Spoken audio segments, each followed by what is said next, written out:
নমস্কার বন্ধুরা, আমার চ্যানেলে আপনাদের জানাই স্বাগতম। আজকে চ্যানেলে নতুন আরেকটি ভিডিও নিয়ে চলে এসেছি। যারা আমার চ্যানেলে পুনরায় ভিডিওগুলি দেখছেন তাদেরকে অসংখ্য ধন্যবাদ।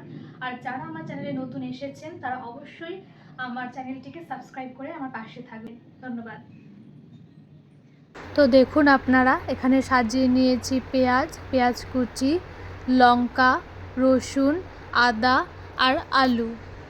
আগে থেকে ধুয়ে রাখা মাংসের মধ্যে এখন বিভিন্ন ধরনের মশলা দিয়ে দিলাম।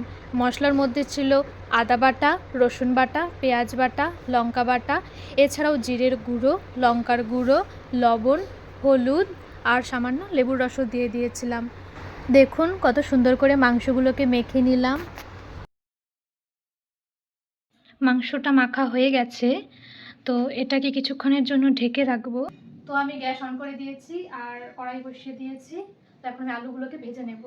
তোমার ফোনটা এখন আমি তেল ঢেলে নিচ্ছি। এখন আমি আলুগুলোকে এই কড়াইতে ছেড়ে দেব। বন্ধুরা, এখন কড়াইতে সাদা জিরে দিয়ে দিচ্ছি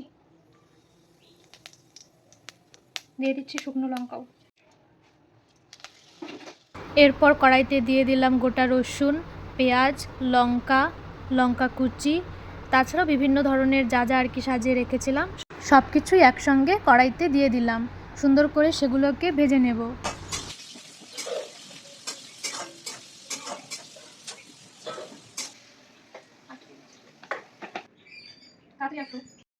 এরপর ম্যারিনেট করে রাখা মাংসগুলোকে কড়াইতে দিয়ে দিলাম, সুন্দর করে কষিয়ে নেব।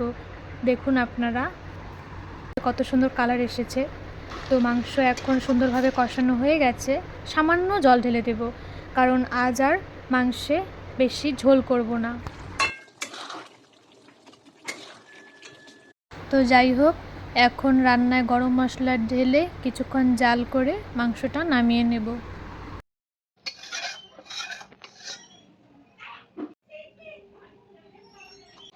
তো আজকে আমার রান্নার বিষয় ছিল চিকেন। তো সেটি কিভাবে তৈরি করলাম, তো আপনাদের সঙ্গে সেটাই শেয়ার করতে চেয়েছিলাম। তো বন্ধুরা, আজ ভিডিওটা এতটুকুই ছিল। ভালো লাগলে অবশ্যই লাইক, কমেন্ট, শেয়ার করবেন। আর চিকেন রান্না তো মোটামুটি সবাই জানেন, কিন্তু আমি যেভাবে রান্না করলাম সেটাই আপনাদের সঙ্গে শেয়ার করলাম। তো এরপরে আমি আর নতুন নতুন ভিডিও আনার চেষ্টা করব। নতুন বলতে নতুন রকমের ভিডিও আনার চেষ্টা করব। তো আপনারা দেখতে থাকুন।